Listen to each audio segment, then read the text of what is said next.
চিংড়ি মাছের মালাইকারি তো আমরা বানিয়েই থাকি।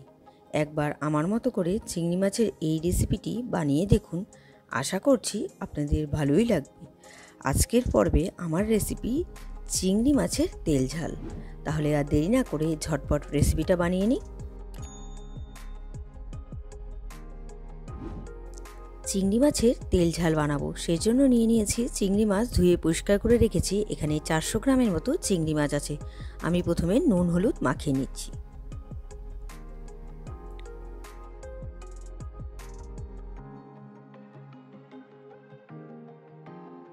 চিংড়ি মাছটা মেখে নেওয়া হয়ে গেছে নুন হলুদ দিয়ে। এবার কড়াই বসিয়ে দিয়েছি, কড়াইতে দিয়ে দিচ্ছি সর্ষের তেল। খুব সামান্য পরিমাণ আমি এখানে সর্ষের তেল ব্যবহার করলাম। আর চিংড়ি মাছটা কিন্তু খুব বেশি আমি ভাজবো না, একদম হালকা করে ভেজে নেব। চিংড়ি মাছ খুব বেশি ভাজবেন না, তাহলে কিন্তু চিংড়ি মাছটা শক্ত হয়ে যেতে পারে। একটু হালকা ভেজে আমি নামিয়ে নেব। চিংড়ি মাছটা ভাজা হয়ে গেছে, এবার আমি নামিয়ে নেব। দেখুন অল্প তেলেই আমি ভেজে নিলাম। এবার কড়াইতে আরেকটু তেল দিয়ে দিলাম, সর্ষের তেল। আমি রান্নাটা সম্পূর্ণ সর্ষের তেলেই করব। এবার দিয়ে দেবো আমি জিরে আর শুকনো লঙ্কা ফোড়ন।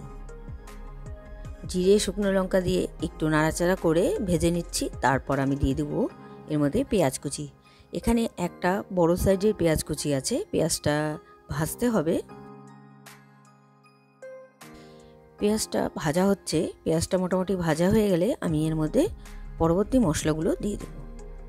পেঁয়াজটা মোটামুটি ভাজা হয়ে গেছে, দেখুন নরম হয়ে গেছে, একটু গোল্ডেন কালার চলে এসছে। এবার আমি দিয়ে দেব আদা রসুন আর কাঁচা লঙ্কা বাটা। এবার মশলার বাটি ধোয়া জলটা আমি দিয়ে দিলাম। এবার মশলাটাকে কষাতে হবে। একটু নাড়াচাড়া করে আমি এর মধ্যে দিয়ে দেব গুঁড়ো মশলা।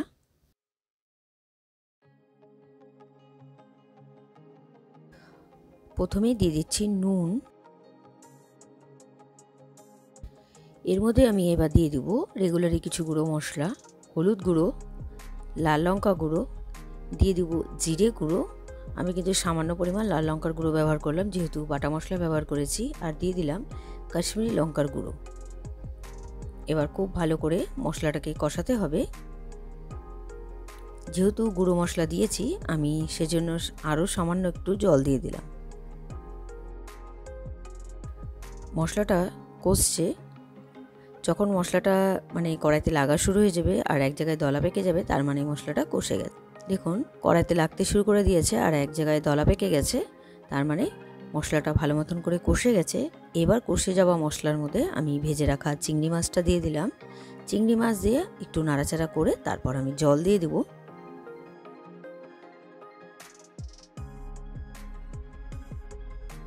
আমি এর মধ্যে দিয়ে দিচ্ছি চেরা কাঁচা লঙ্কা। আর একটু গ্রেভিটা ফুটিয়ে নিব। ফুটিয়ে একটু কমে গেলে তারপর আমি ধনেপাতা কুচি দিয়ে নামিয়ে নেব। দেখুন অনেকটাই কমে গেছে।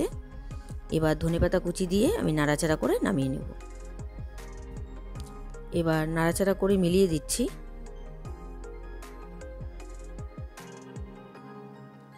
এবার ঢাকা দিয়ে দেবো আমি 2 মিনিটের জন্য স্ট্যান্ডিং টাইমে, তারপর সার্ভ করছি। তৈরি হয়ে গেল আজকের রেসিপি চিংড়ি মাছের তেল ঝাল। আজকের এই রেসিপিটি আপনাদের কেমন লেগেছে অবশ্যই কমেন্ট করে জানাবেন। রেসিপিটি যদি আপনাদের ভালো লেগে থাকে তাহলে ট্রাই করার অনুরোধ রইল।